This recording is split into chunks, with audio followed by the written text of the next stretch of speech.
Okay, we'll fix everybody's stuff. It's okay. Take your time. Making a big mess here. We'll fix it. It's all good. It's all good. We're going to get started. Okay. We're almost ready. Just 1 second.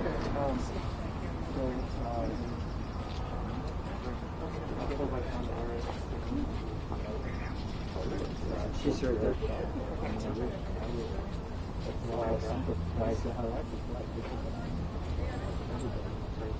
Okay, so you'll have a chance to do that.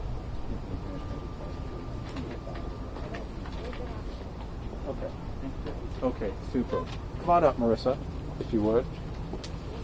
Okay.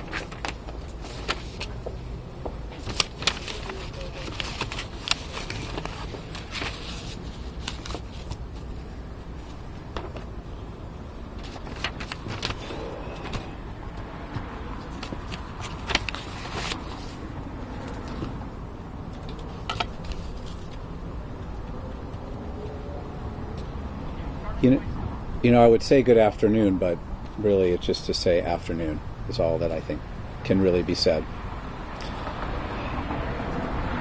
Today in this building, right behind us, devoted to helping and healing, the DA's office, the Red Cross, and our many partners are helping and healing. I'm so grateful for the partnership that we have with Ken Torin and Diane Deneves of the American Red Cross. Casey Halcone, who's standing behind me, our Victim Services Director. First people we called this morning when we heard about this mass shooting was the American Red Cross and said, could we set up a family assistance center at your location in San Jose? And they immediately said yes. And we're grateful to have partners like this in our community. We have community solutions here as well, Rebecca's Children's Services, the Bill Wilson Center, of course our own county's behavioral health, Dream Power, which is an organization we worked with in Gilroy, and I'll talk about the Gilroy mass shooting in a little bit as well. And then also we're grateful for our partners at the FBI. The FBI sent victim advocates immediately to San Jose to help us, and we're really grateful for them. This site here is our Family Assistance Center for this mass shooting event. It is devoted to help anyone who was affected by the VTA mass shooting. If you were hurt, if your family member was hurt, you were a witness, you were nearby, we can and will help you, assist you, and support you. We know, tragically, that mass shootings affect different people in different ways and over different periods of time. We are offering grief counseling, mental health counseling, victim compensation services, experts, and many shoulders to cry on. There's a lot of tears today, and there's going to be more tears in the days and weeks ahead. All of these services we offer here are free. We will be open to provide services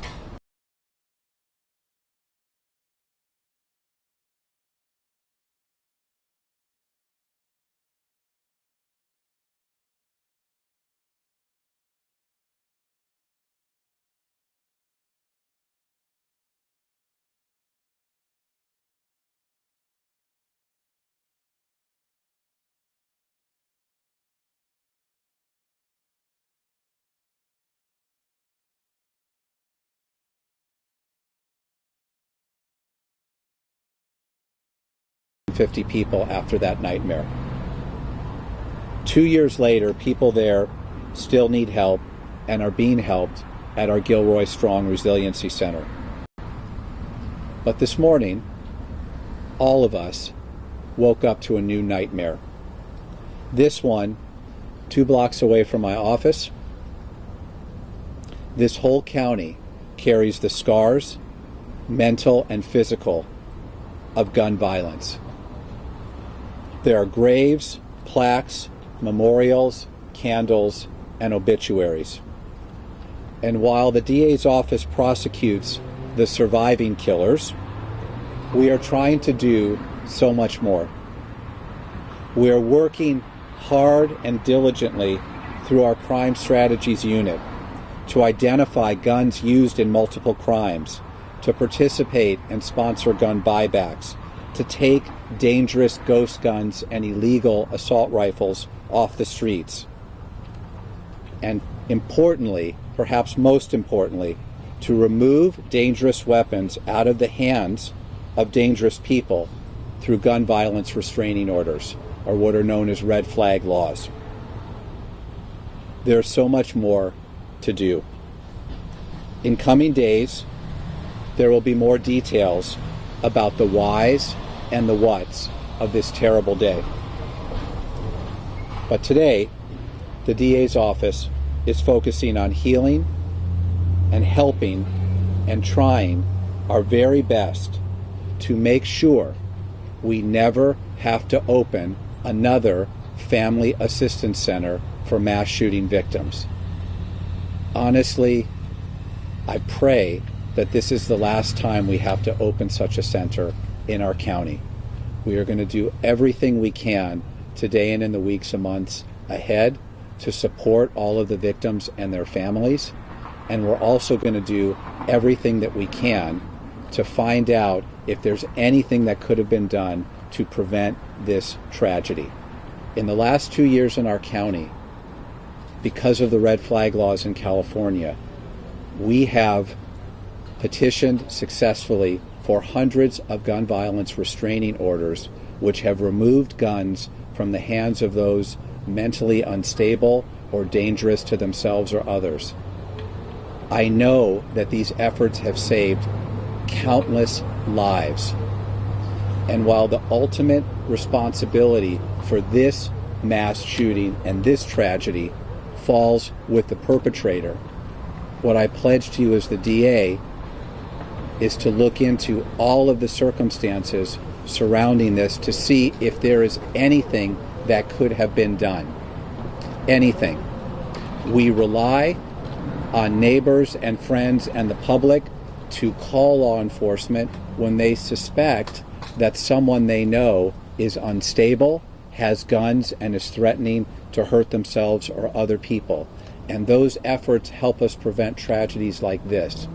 We are fortunate in California that the existing red flag laws have been expanded, and now co-workers can also make those reports to law enforcement. So one of the things we will be looking to do moving forward is to provide this kind of training not only to law enforcement officers, but to other employers as well, to try to do everything we can to prevent crimes and tragedies like this from happening again. I'm happy to take a few questions.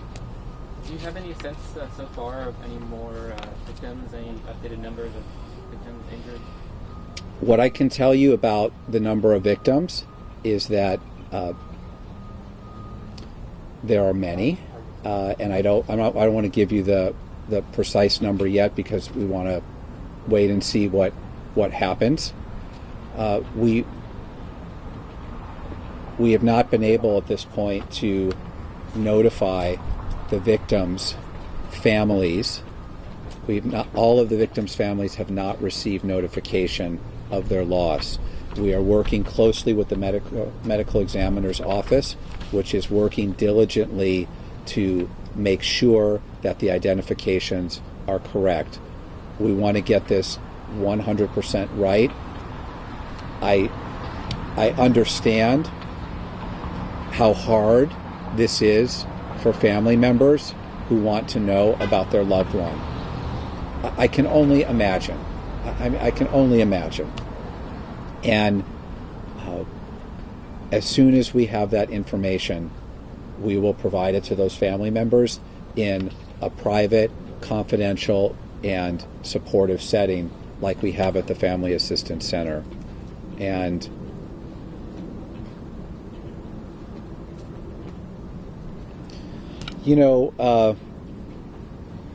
I know that for many of the families, and some of whom I've talked to, when they said goodbye to their spouse this morning, their husband, they didn't mean goodbye forever. They meant goodbye until dinner time.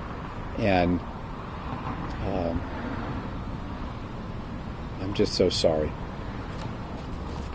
Anything else? Talking about the red flag law, do you guys believe there were red flags previous to this incident? Was this premeditated? Yeah, I'll repeat the question. So the question was, do we believe that there were signs or red flags that the perpetrator in this case was going to commit a mass shooting? The answer is that this